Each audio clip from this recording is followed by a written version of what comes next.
Hey guys, Couple Commentary here, and in today's video we're going to be reviewing a fight between Miss Feather Hadden and Allie Parks in our continuing series LFC for Life.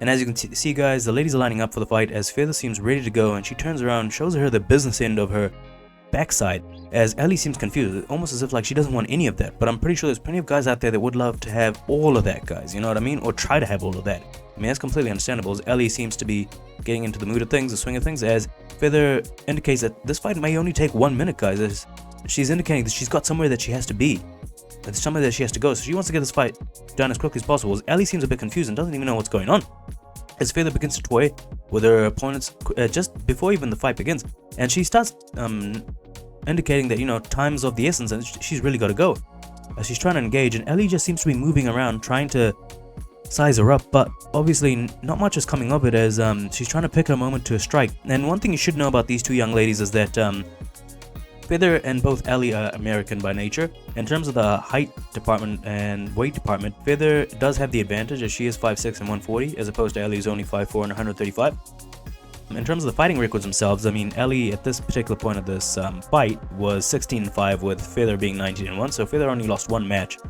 And we can go back to that particular, as we go back into the fight, we can see that Feather just pulls out a file and starts filing her nails as she is indicating that she's rather bored.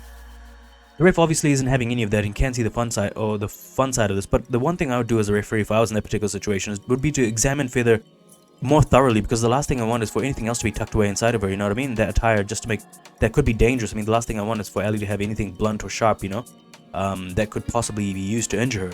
As Allie tries to go in and Feather takes it down immediately.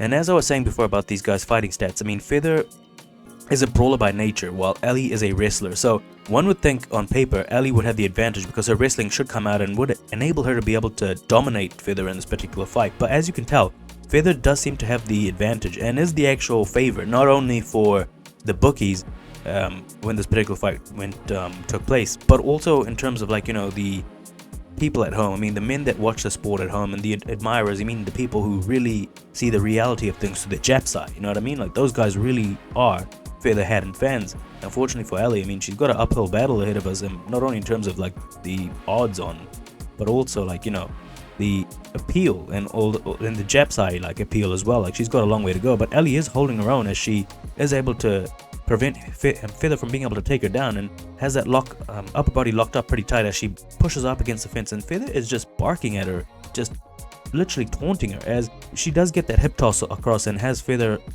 laid out on her back while she gets side control. And you can tell Allie's really trying to wear her down, but Feather's not budging or not giving an inch. And just from that angle, guys, I mean, for the experts out there, I mean, you can tell that you can see the lips and also what seems to be the outline of the hood as well, guys. So the experts, the guys that are the you know, the connoisseurs, if you may, will understand exactly what I'm talking about, as Allie is having control. But just like that, Feather gets on top of her, and the cameraman doing an amazing job just making sure that, you know, he's getting right into the thick of things, right into the action, as Feather does seem to be maintaining control of Allie, and Allie is pinned down. It's almost as if Feather, again, is just toying with Allie. She's got the ability to be able to do a lot more, but she just seems to be just gesturing and just really taunting her. I mean, she could be hitting her, and she's reaching out to the crowd, and obviously you can see the guy in the front indicating that, you know, he wants to give her the pounding that she deserves. But Feather just showing another sign of disrespect as she gets that bow that was, you know, attached to Allie and just tears it off with the mouth, guys. I mean, that's pretty much how you'd want your undergarments to be torn off, you know, by Feather. And Feather now gets into the point where she wants Allie to start muff diving, guys. I mean, talk about complete disrespect, guys. I mean, she was about to get Allie to drink from the furry cup.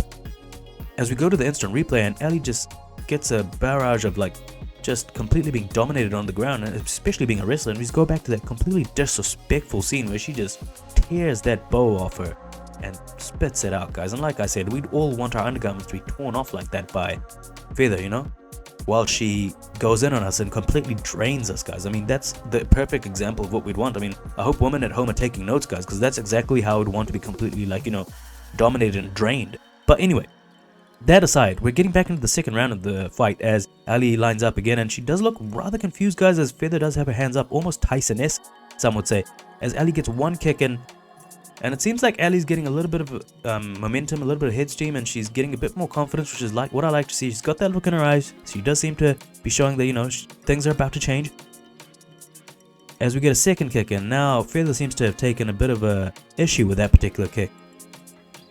With a third kick in, and now Allie seems to be pushing her back against the fence, trying to jockey for position again, trying to have a battle of wills. Being a wrestler, I mean, wrestlers generally tend to have a bit more, I mean, they tend to have a lot of power, guys, and they should generally dominate. And unfortunately for wrestlers, I mean, they have a lot of power in their hands as well, so one would expect Allie to just be able to completely pummel her, you know what I mean, with a straight right, but obviously it's not happening. But one thing that I think a lot of fans will be appreciating is the fact that if anyone's in the direct eye view of where Feather is positioned right now, they'd be really appreciative of Allie, of, you know, the position that they've got Feather in.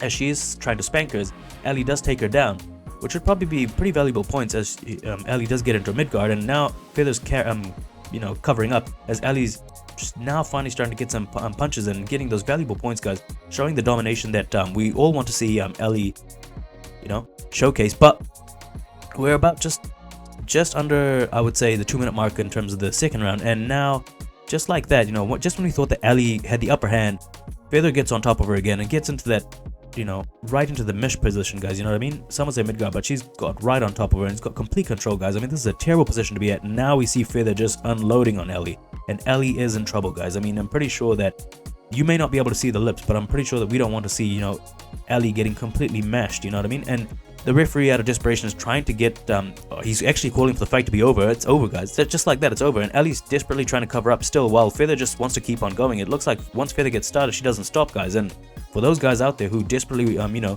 if you're in a situation where, you know, you have anyone that you want, you know, to completely, you know, cure you of blue balls, then Feather's the lady to go, because no matter how, like, you know, flaccid you may be, she's the type of lady that just looks like she's about to, she'll never give up, guys. So I mean, that's a very positive, like, you know, value and attribute for a lady to have, and I think a lot of ladies out there should be taking notes. As we go back into the replay, as Feather just dominates Allie, and Allie did do a good job of covering up her face, but unfortunately it was just not enough, as the referee calls him into the middle of the ring.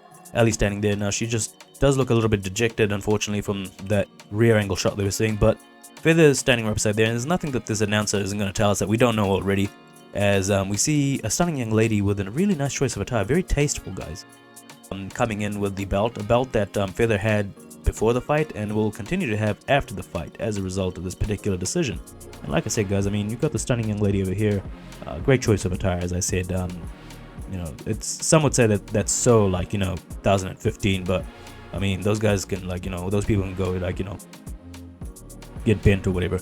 But you can see that the belt is being put around Feather's waist again, and she's also got this, like, roll of the eyes, very, you know, I guess cocky, one would say, even though she doesn't have a cocky. But that was that particular fight, guys, between Feather and Allie. And Feather's one of those, is kind of referred to as the GOAT when it comes to the LFC and the women's division. She's rather dominant, having only lost one fight in her whole career. She is one of those ones that is definitely a looker, and for those with eyes to see, even the Jap eyes, I mean, you will definitely pick up on why she's such a fan favorite and why people love her. But that was that particular video, guys, and I thought that I'd share that with you because I think it's important to recognize these amazing athletes out there, and I will be doing more LFC videos as I felt like I haven't done one in a while. So I hope you appreciate it, guys, and I'd love to hear from you in the comment section below. This is Colorful Commentary, guys, and if you haven't already, please like, comment, and subscribe, and I will see you guys in the next video. Alright, take care, peace.